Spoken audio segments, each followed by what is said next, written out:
cursistas, sejam muito bem-vindos. É um prazer estar aqui com vocês. Meu nome é Ariadne Maria Gonzaga, trabalharemos a disciplina Didática 1.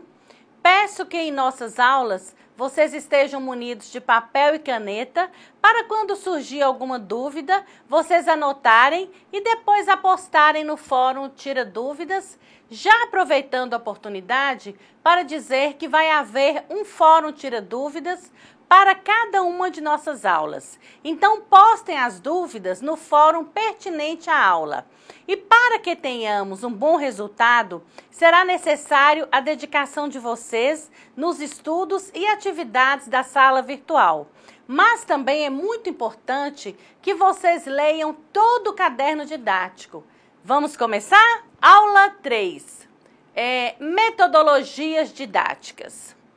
Uma das maiores inquietações de que se aventura a enveredar pelos caminhos da docência está relacionado com a forma como se vai arquitetar, planejar, executar os procedimentos para a ministração de conteúdos curriculares. Mesmo profissionais da educação que já tenham em seu currículo uma bagagem considerável sobre o que fazer, ainda titubeiam quando se trata de definir e tipificar o que seja didática. Metodologia, métodos ou técnicas de ensino. Em uma ótica menos aprofundada, estes termos eles se confundem, isso é, pode ser facilmente verificado com um simples questionamento sobre seus aspectos conceituais. Desta maneira, vamos promover um ambiente aqui reflexivo, onde se possa ter a noção de que os conceitos levam à sistematização e esta possui seus aspectos positivos quando seguida dentro de procedimentos revisados constantemente durante o processo de ensino e aprendizagem. Vamos começar desfazendo uma discussão entre autores. Então, segundo Castro, já em 2008, reporta-se sobre a história da didática, apregoando que a mesma, apesar do termo ter surgido de forma original na Grécia Antiga, veio a consolidar-se como campo de investigação científica a partir da tentativa de atribuir à didática uma aglutinação de conhecimentos pedagógicos. E realmente é uma aglutinação de conhecimentos pedagógicos, devendo-se sua configuração atual a dois estudiosos, Rathke e Comênio, né? Lembrando que Comênio é o da didática magna, né? Que é o nosso ponto de referência, como eu tenho falado para vocês, em todas as nossas aulas eu cito a didática magna. Na nossa última aula eu trarei para vocês o que é a didática magna. Didática, a identificação como a arte de ensinar tudo e a todos, ao que parece, a excessiva preocupação com seus aspectos conceituais tem desviado ao saber dos tempos uma interpretação mais voltada para a concepção do que representa a didática no campo educacional. Quando relaciona conteúdos e métodos, se imbrica para o universo da metodologia. Então, pelo que se verifica, há mesmo essa contemporaneidade, nessa contemporaneidade, uma falta de uniformidade a respeito da intenção de se conceituar a didática. Portanto, o que tira a gente da cortina, né? O que descortina é uma atribuição conceitual. Se permeia em exatidão epistemológicas.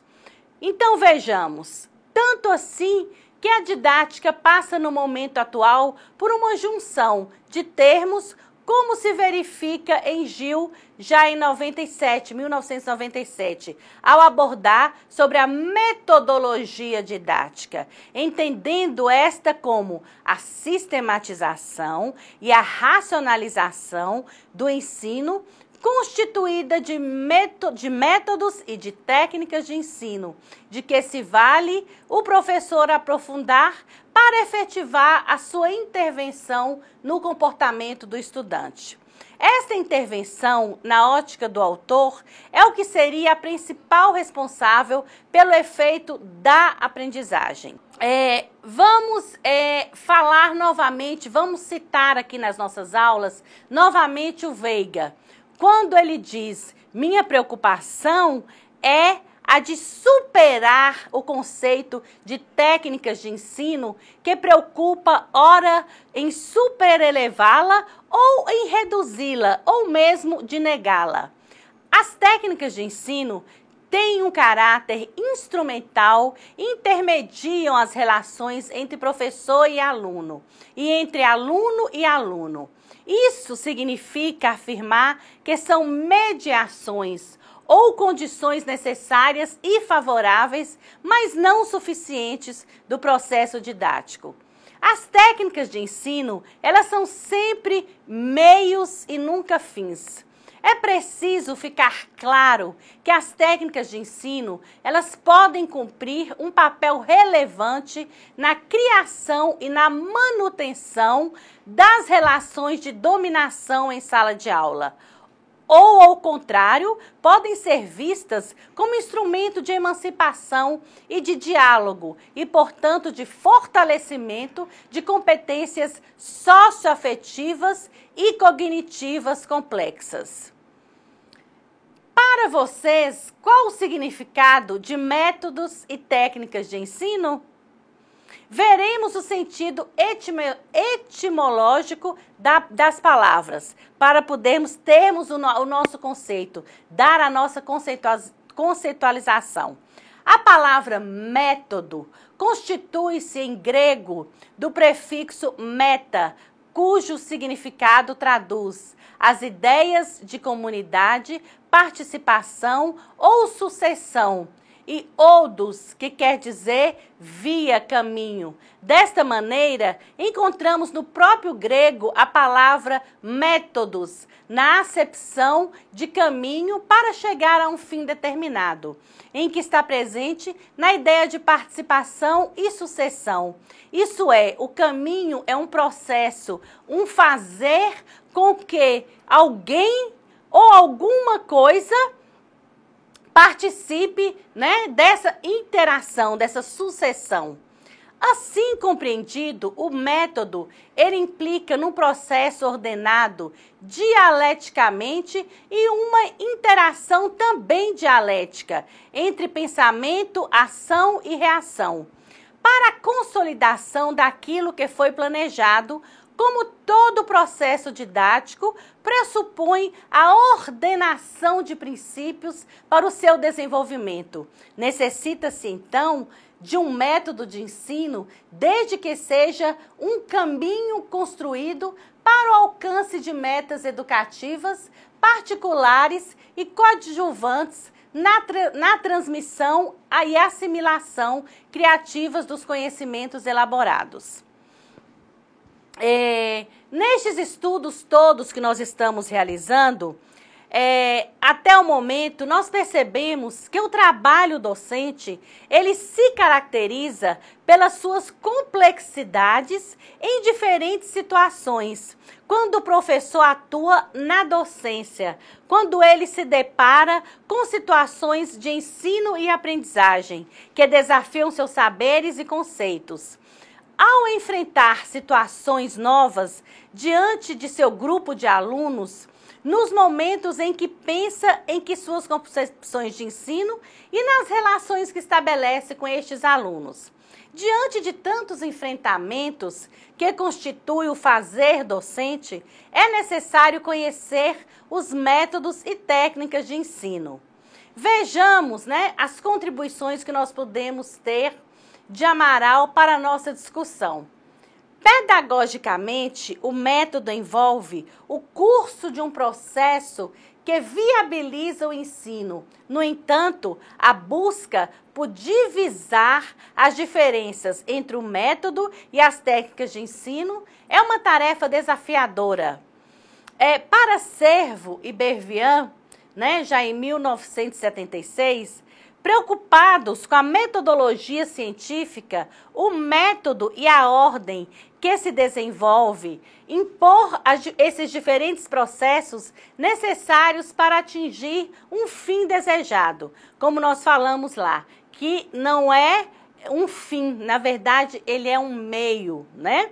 Dessa forma, o método, ele envolve processos, permitindo afirmar-se que ele deve ser compreendido como um conjunto de processos, presta atenção, que se ordena tendo em vista o processo ensino e aprendizagem.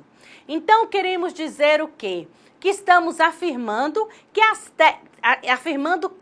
as técnicas são um conjunto de procedimentos devotados ao ensino e à aprendizagem. O esforço de distinção entre métodos e técnicas fica facilitado se nós compreendermos a técnica como um modo de fazer, que contém diretrizes e orientações e que visa a aprendizagem. Também é pertinente colocarmos aqui agora uma colocação do Araújo que indica que em suas concepções metafóricas que os métodos e técnicas assumem o significado de uma bússola. O que a bússola faz na nossa vida? Não é uma forma de nos guiar? A bússola não está a nosso serviço como um guia? Então é assim também. É para guiar e conduzir a teoria e praticamente o processo de ensino e aprendizagem. Portanto, os métodos e técnicas de ensino pautam, indicam a direção do processo a ser desencadeado em sala de aula. Alguns pesquisadores da didática adotam os termos técnicas, procedimentos, dinâmicas ou ainda estratégias didáticas em suas pesquisas e publicações. Veja o significado de cada termo. Procedimentos de ensino seriam o quê? Seriam as ações do professor e do aluno no processo ensino e aprendizagem. São os que é o fazer pedagógico, no sentido de provocar, estimular, desencadear a ação do aluno no processo de construção do conhecimento. Estratégia, arte de aplicar ou explorar os meios de condições favoráveis, visando atingir objetivos específicos. Dinâmica. O que seria dinâmica? Do grego, dinâmicos, diz respeito ao movimento e às forças do organismo em atividade. A técnica, como nós já falamos lá em cima, do grego, técnicos, relativa à arte, refere-se à arte material ou ao conjunto de processos de uma arte, maneira, jeito ou habilidade especial de executar ou fazer algo. Conseguir uma nova maneira de ensinar envolve múltiplos e complexos aspectos da vida escolar. Não basta o engajamento da equipe que atua na escola. É preciso uma concepção teórica que embase a metodologia didática adotada. Não basta derrubar as paredes para ter mais espaço convencional de 4 paredes. É preciso saber as razões que fundamentam tal opção. Na educação, hoje, na educação do século XXI, a educação até então dita educação progressista, educação voltada para educação para todos, educação voltada para a diversidade, educação inclusiva. Na verdade, a didática ela ficou um pouco que perdida nesse trâmite aí, de uma educação anterior, em que a didática era vista como era bloqueada, ela só podia ir até um certo ponto. Hoje, nessa educação, nessa demanda educacional que nós temos do século XXI, nós trabalhamos além dos muros da escola.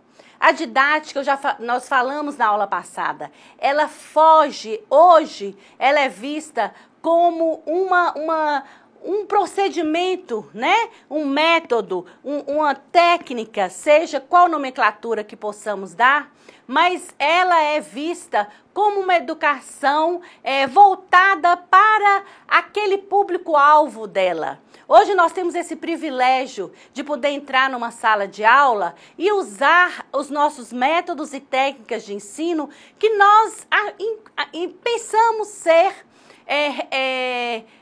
que possa ir de encontro com esse público-alvo tão esperado, né? Que nós trabalhamos na diversidade, né? Ou então estamos acreditando ou levantando essa bandeira, esse discurso da diversidade, de uma educação para todos, de uma educação inclusiva. Então, como estamos refletindo agora sobre isso? Não basta apenas quebrar as paredes, os muros, alargar as portas. Não, nós temos que trazer para essa sala de aula essa didática que nós estamos hoje erguendo a bandeira.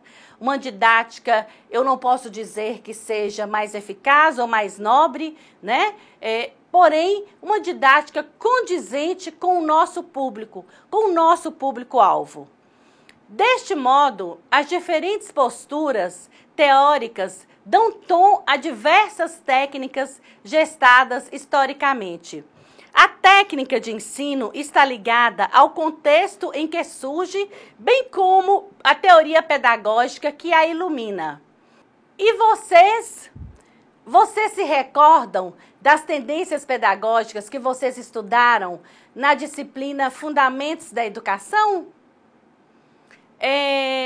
Bem, é preciso compreender que toda técnica é tecida e envolvida por determinados ideais educativos. Não é a técnica que define tal ideia ou ideal, mas ao contrário.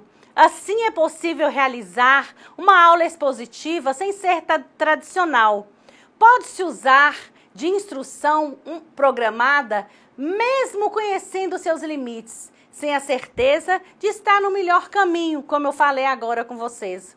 Ou de que o ensino e aprendizagem tem garantido o seu sucesso, está com o seu sucesso já garantidinho, uma vez que nós temos um planejamento adequado, uma vez que a didática nos guia para esse planejamento.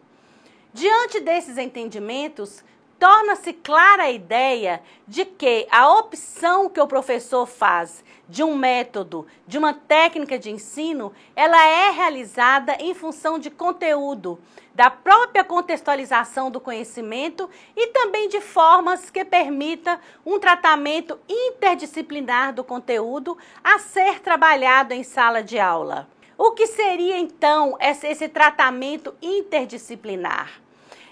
Quando nós falamos da interdisciplinariedade, nós estamos aí jogando um tema para todas as disciplinas e trazendo para nós uma única discussão, né? Vem de encontro com essa diversidade que hoje nós trabalhamos, vem de encontro com uma educação inclusiva, onde um conteúdo ele pode acasalar com o outro, né? Cada um com seu foco direcionado para os seus objetivos, porém nós podemos estar conjugando um mesmo tema e trabalhando esse mesmo tema. É preciso compreender também que as técnicas de ensino não constituem no foco central, elas não se constituem nesse foco central do processo ensino e aprendizagem, mas que precisam estar vinculadas aos objetivos e aos conteúdos, para que de fato sejam capazes de mobilizar os saberes dos alunos, as experiências vividas e permitam o estabelecimento de relações entre conceitos trabalhados. Quando a gente trabalha, ouve, percebe, se encaixa nos conceitos, as técnicas pedagógicas são um dos elementos do processo de mediação. ou então todas as técnicas convencionais são instrumentos importantes, ou os processos de mediação pedagógicas que possibilitam a aprendizagem significativa, a qual conduz o desenvolvimento. Nessa citação, eu quero chamar a atenção para o que é uma aprendizagem significativa. A aprendizagem significativa, ela está totalmente a serviço da didática do século XXI, da didática voltada para essa demanda que eu acabo de dizer. Por quê? É uma aprendizagem em que nós vamos levá-la para o resto da nossa vida. É uma bagagem que nós temos aqui nas costas e que ela vai com a gente, ela vai seguir todo o percurso da nossa vida. O que eu estudei agora no ensino fundamental, no ensino médio ou na academia, eu vou fazer uma relação entre esses ensinamentos e vou levá-los para o resto da minha vida. Não é a história do decoreba, não é a história de que, eu tive uma aula ontem, mas hoje eu não me recordo mais dessa aula. Então você não teve aprendizado. O processo de ensino e aprendizagem aí, ele foi falho, porque a real aprendizagem é essa aprendizagem significativa, a que tem significado para você. A nomenclatura já diz, ela tem um significado para você. Ela está contextualizada dentro da sua realidade. Você traz para você e você carrega com você no decorrer da sua vida. Pois bem, ainda com relação aos métodos e técnicas de ensino, vamos beber água de novo lá em Araújo, em 1991, que propôs que o método de ensino seja constituído por um conjunto de processos de que o professor lança mão para conseguir a finalidade de ensinar. É preciso ser prudente em nossos julgamentos, pois as técnicas que são somente instrumentos estão a serviço de quem as utiliza e somente tem valor em relação à finalidade que o homem lhes impõe. Vamos imaginar, que tenhamos aqui na nossa frente, ao nosso lado, um livro sobre a nossa vida, o livro de vida. A técnica proposta por Freinet, que é como se fosse o livro de vida mesmo da didática, ao meu ver. Onde muitos professores utilizam em suas práticas. Porém, mais do que tomar o conhecimento de uma nova técnica e imediatamente adotá-la em seu planejamento, é necessário conhecer as finalidades sociais, políticas em que foram gestadas, se as técnicas possuem um valor instrumental. Conhecê-las teoricamente não garante o sucesso. E não garante mesmo, porque tudo que fica apenas na teoria, que não passamos para a prática, para a praxis, a prática misturada com a teoria, que é a nossa praxis, nós não vamos conseguir nada. Se for só teoria, nós não chegaremos a lugar nenhum. Pois a maneira de utilizá-la, essa teoria, que define o seu potencial, sendo imprescindível. Bem, gente, muitas escolas adotam a técnica do livro de vida, organizando com seus alunos a prática do registro dos acontecimentos da turma. Há professores que optam em coordenar essa prática semanalmente com os registros, presta atenção o que é esse livro da vida, com registros de atividades significativas que transcorreram ou também diariamente, com definição de líderes encarregados para o desenvolvimento e registro das páginas do livro.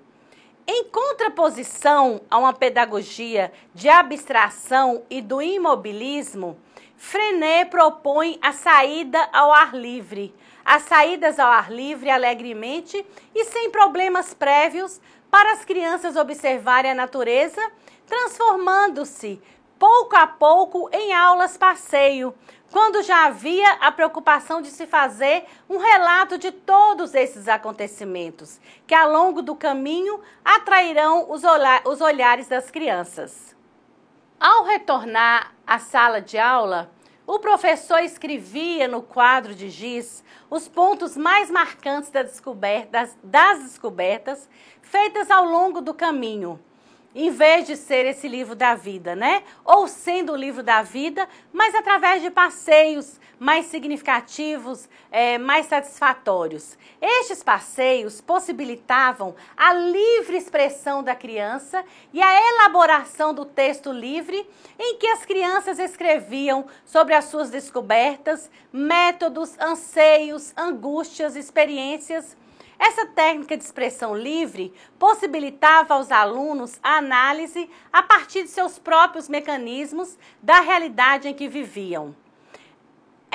O que nós estamos agora chamando, né? O que a gente está colocando como as aulas passeios, elas podem ser organizadas como um planejamento cooperativo, outro princípio da pedagogia de Freinet. Propõe-se às crianças com registro em um painel no quadro de giz, por exemplo, questões para problematizar e organizar a aula passeio, no qual elas responderão como, onde, quando e como iremos, quais os nossos objetivos, quais as matérias que devemos levar, quais as nossas curiosidades, como registraremos nosso trabalho desenvolvido na aula passeio, como avaliaremos. Então, vejamos, Freinet, ele construiu uma pedagogia, não um método enquanto caminho fechado, mas técnicas construídas lentamente com base na experimentação, que fornecem à criança instrumentos para aprofundar o seu conhecimento e desenvolver a sua ação. Também podemos chamar isso aí de construtivismo. Eles estão construindo o conhecimento, eles estão montando para eles o que é real, né? Vamos conhecer outras técnicas de ensino desenvolvidas também por alguns docentes, por alguns professores em suas práticas escolares em diferentes modalidades, como nós já vimos, as individuais e as socializadas. É necessário afirmar ainda que mais do que conhecer diferentes métodos e técnicas de ensino, importa ter presente que o professor criativo de espírito transformador procura sempre inovar sua didática.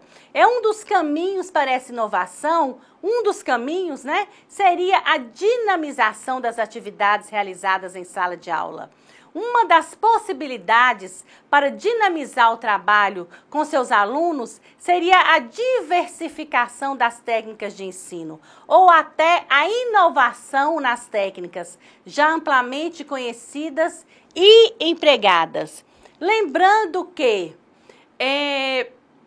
quando a gente fala dessa inovação, eu volto a lembrar a vocês e volto a dizer que hoje nós temos a autonomia de estar trabalhando esses métodos e essas técnicas pertinentes, né, condizentes com o nosso público-alvo. E vocês podem me perguntar, professora, como nós vamos saber qual é o nosso público-alvo? No início, né, quando vocês adentrarem, quando vocês estiverem na sala de aula, vocês irão fazer um diagnóstico muito simples de quem é o seu público-alvo. Ele está a serviço de quem? Qual é a comunidade? Nós já discutimos isso aqui, mas vale a pena a gente voltar e falar. Quem é esse público-alvo? Quem é esse seu aluno? Né? Qual é a comunidade que ele está inserida? A família dele, a realidade que ele vive? Então, hoje você pode chegar na sala de aula e usar os métodos e técnicas. Claro, nós temos uma base, né? Como eu falei para vocês, na próxima aula a gente vai ver um pouco sobre a didática magna, que ela nos mostra que nós temos sim uma linha, né, um limiar, nós seguimos um planejamento, digamos assim. Porém, esse planejamento ele pode ser modificado quantas vezes a gente quiser. Ele tem que estar de encontro com esse público nosso, porque daí vai acontecer o que nós falamos lá em cima, a aprendizagem significativa. E é ela que a didática valoriza, é ela que a didática busca. A didática do século XXI, sim, está buscando a aprendizagem significativa. Bem, as discussões, encontro entre vários autores que nós já citamos aqui, possibilitaram a sistematização de várias obras e especificamente dessa obra, né, organizada para vocês, né, o caderno didático, de didática de estudo, né? Então, refletir como didática presente na prática pedagógica escolar, tivemos como imperativo que a ação docente ela é uma repercussão do que pensamos e compreendemos da educação enquanto prática social. Nosso objetivo é apresentar o conhecimento social construído na didática, respeitando as posturas, as controvérsias, os múltiplos diálogos, né? É a discussão entre autores que nós traçamos aqui por inúmeras vezes, né? Bem, eu acho que hoje, na nossa aula 3, ficou assim bem claro, né? Ou nós tivemos a intenção de que fique bem claro para vocês o que seria métodos, técnicas de ensino, né? Tem um livro muito bacana, ele é um livro fininho, ele é um livro pequeno, fácil de ler, Métodos e Técnicas de Ensino, por que não? Eu acho que todo docente, né, quem quer ir para a sala de aula, imagina-se que nós que fazemos licenciatura, nós estamos pensando em estar numa sala de aula, em estar inseridos, né, no processo ensino e aprendizagem e gostaríamos, né, e acho que cada um de nós quer dar o melhor de si dentro dessa sala de aula. Então, eu vou deixar essa dica para vocês. Comprem esse livro em alguma livraria de sebo ou mesmo na internet, Métodos e Técnicas de Ensino, por que não? É um livro, como eu falei para vocês, é um livro fino, é um livro de baixo custo e ele nos dá uma noção muito boa de como trabalhar esses métodos e técnicas. É uma metodologia, na verdade, dentro de uma sala de aula. E uma metodologia, como eu falei anteriormente, voltada para a nossa educação progressista, para a educação do século XXI. Bem, como sempre, não poderíamos deixar, né, faltar o nosso questionamento para essa terceira aula, né, para a nossa terceira aula. Eu gostaria que vocês trouxessem para a gente o que vocês entenderam aqui de métodos e técnicas de ensino. Como poderíamos utilizar isso dentro da sala de aula? De que espaço que ocuparia nos nossos planejamentos esse método e técnica de ensino, né? Como que essa instrumentalização toda de métodos e técnicas de ensino vai nos servir de quê no nosso planejamento? Que lugar que vai ocupar dentro do nosso planejamento? Tá bom? Então, esse é o nosso questionamento de hoje. Foi um prazer enorme estar com vocês mais uma vez. Teremos mais uma quarta aula e reforço a vocês que no final da nossa disciplina no AVA, que nós teremos também uma videoconferência em tempo real para que possamos tirar as dúvidas que houver durante os nossos estudos. Foi um prazer e até a próxima. Deixando já a resposta do questionamento, né? O lugar que as técnicas de ensino, como os métodos de ensino ou as metodologias, o lugar que eles ocupam dentro da didática e do planejamento, mais especificamente, a pergunta foi voltada para o planejamento. É o norte, é o nosso norte, o método que eu vou usar com aquela turma, é o norte do meu trabalho, do meu percurso por aquela turma, por aquela disciplina. E como é o norte, né, a técnica e o método, a avaliação também vai vir disso aí, né? A avaliação que eu vou fazer para os meus alunos será perante o que eu ministrei com essas técnicas e métodos que eu utilizei com aquela turma. Aí eu vou ver se esses métodos e técnicas que eu coloquei no meu planejamento, elas foram coerentes com o meu objetivo principal, que era atingir a aprendizagem significativa.